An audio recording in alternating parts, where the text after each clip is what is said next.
Good morning बच्चों। आज का अपना टॉपिक अरस्तु के क्रांति संबंधी विचार। कि अरस्तु ने क्रांति के बारे में क्या कहा। अरस्तु के समय यूनानी जो राज्य थे उनके स्वरूप में और संविधानों में जल्दी जल्दी परिवर्तन होने लगे थे और वहाँ पर जो अस्थिरता दिखाई दी वह यूनानी राजनीतिक जीवन की एक बहुत बड़ी विशेषता बन चुकी थी। लगभग प्रत्येक राज्य में जितनी भी शासन प्रणालियों के स्वरूप हैं, प्रकार हैं, जिनमें राजतंत्र, धनिक तंत्र, जनतंत्र, निरंकुश तंत्र आदि में से हर राज्य गुजर चुका था। अतः अरस्तु के लिए यह स्वाभाविक था कि वह राजनीतिक अस्थिरता के उपाय खोजता। अरस्तु ने इस चीज को आवश्यक समझा कि राजनीतिक स्थिरता हमको कैसे लानी है। अरस्तु ने अपनी पुस्तक पॉलिटिक्स की 5वें अध्याय में क्रांतियों का संक्षेप में विश्लेषण करते हुए, बारीकी से विश्लेषण करते हुए उसके कारणों का पता लगाया और समाधान प्रस्तुत किए, क्रांति को रोकने के उपाय बताए। गैटिल का कहना है कि पॉलिटिक्स राजनीतिक दर्शन का एक क्रमबद्ध अध्ययन ही नहीं बल्कि शासन की कला पर एक महत्वपूर्ण ग्रंथ है, जिसमें अरस्तु द्वारा यूनानी नगर राज्यों में प्रचलित जो बुराइयां थी और जो उनके राजनीतिक संगठन थे उनके दोषों का विवेचन किया गया है और ऐसे बहुत कुछ व्यवहारिक सुझाव दिए गए हैं जिनसे उनका निराकरण किया जा सके। क्रांतियों के प्रति अरस्तु का जो दृष्टिकोण था वह यथार्थवादी था। उसने पहली बार राजनीति को नीति शास्त्र से पृथक करने का प्रयास किया।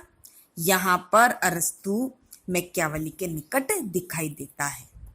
मैकियावेली जो आधुनिक राजनीति विज्ञान का जनक माना जाता है। प्रश्न उठता है, अरस्तु के अनुसार क्रांति का क्या अर्थ है।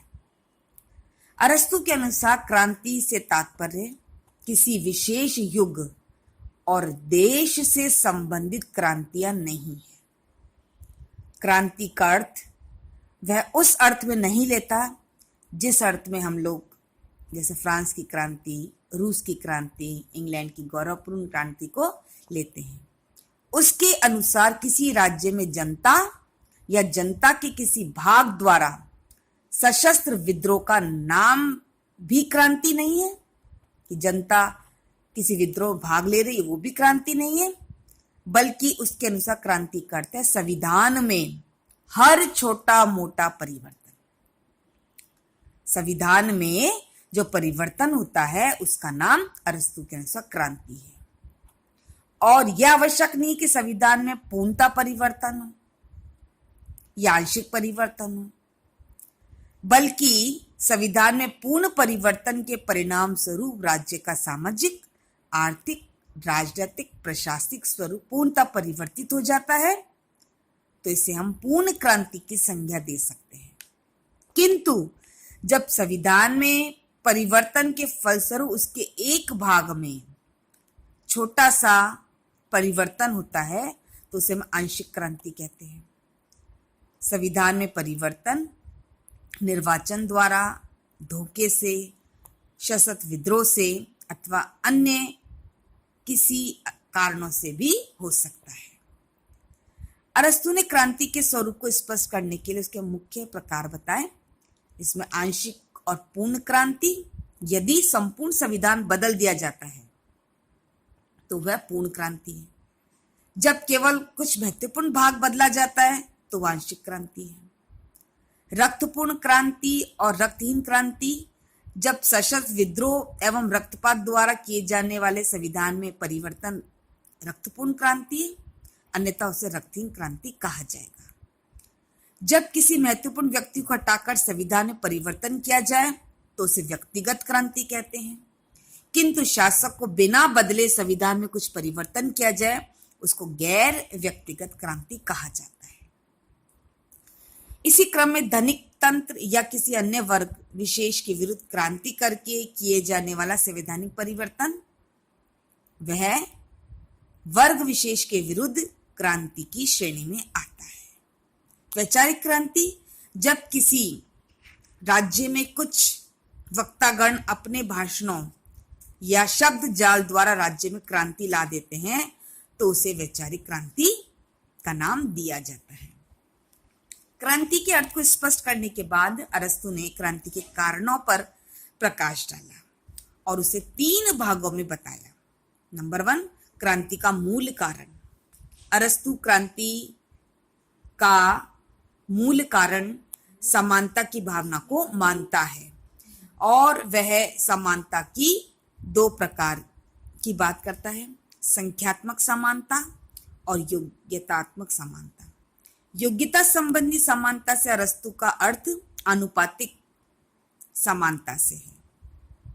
अरस्तु का मत है कि सभी मनुष्य इस बात से तो सहमत हो जाते हैं कि निरपेक्ष न्याय योग्यता के अनुसार ही होना चाहिए, किंतु व्यवहारिक क्षेत्र में योग्यता के प्रश्न पर उन सब में मतभेद उत्पन्न हो जाता है, विचार विमर्श उत्पन्न हो जाता है और वे सोचते हैं जब मनुष्य की दृष्टि से सब समान है तो फिर अधिकारों और धन संपत्ति आदि में भी किसी प्रकार की विषमता होकर समानता होनी चाहिए, किसी प्रकार की विषमता नहीं होनी चाहिए। जनवर्ग सदा अपनी समानता की तुलना दूसरों से करते हैं और जब वह देखता है कि एक ही प्रकार से जन्म होने पर उसे कम अधिकार प्राप्त है तो उसमें असंतोष जागृत होता है और यही असंतोष एक विकराल रूप धारण कर लेता है और क्रांति में बदल जाता है।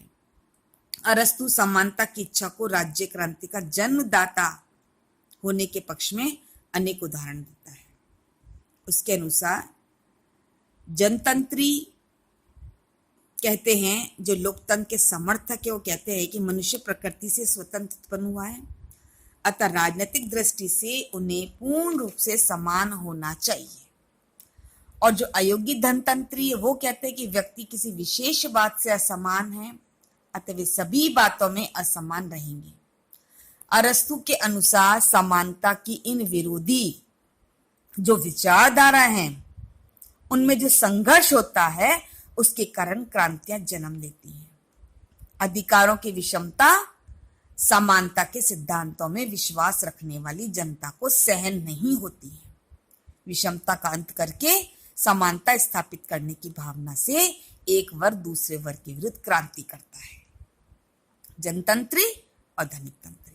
वास्तव में क्रांति का सबसे बड़ा कारण न्याय का एक एकाकी दूषित दृष्टिकोण ही है। जब कभी जनता का कोई भाग वह अनुभव करता है कि उसके साथ अन्याय हो रहा है तो राज्य में क्रांति का बीजारोपण शुरू हो जाता है, उसकी शुरुआत हो जाती है। अरस्तु ने क्रांति का दूसरा जो कारण बताया है वह क्रांति के सामान्य कारणों में शासकों की जो लाभ की लालसा है, जो लालच है। जब शासक या शासक वर्ग जनहित की चिंता नहीं करता है, सार्वजनिक कल्याण की भावना से काम नहीं करता है, केवल अपने की बात करता है, तो जनता उसके विरुद्ध हो जाती है, असंतोष उत्पन्न होता है और वो क्रांति का रूप ले लेता है। सम्मान की लालसा पाने की इच्छा जब होती है, लेकिन जब शासक वर्ग किसी को अनुचित ढंग से सम्मान देता है, किसी को अनुचित ढंग से अपमानित करता है, तो धीरे धीरे जनता के लिए शासक वर्ग का रवैया असहनीय हो उठता है और उसके विरुद्ध जनता आवाज उठाती है और क्रांतियां की शुरुआत हो जाती है।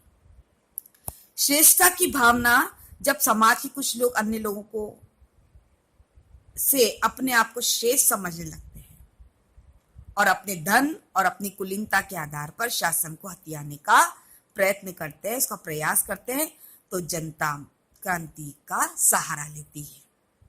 घृणा और परस्पर विरोधी विचारधारा भी राज्य क्रांति को जन्म देती है। जब एक वर्ग सत्ता को ग्रहण किए हुए रहता है तो दूसरा वर्ग उससे घृणा करने लगता है, और ये जब घृणा पराकाष्ठा पर पहुंच जाती है तो क्रांतियां का कारण बन जाती हैं। अरस्तु के अनुसार भय दो प्रकार से व्यक्तियों को क्रांति के लिए बाध्य करता है। अपराधी दंड भय से बचने के लिए विद्रोह कर लेते हैं।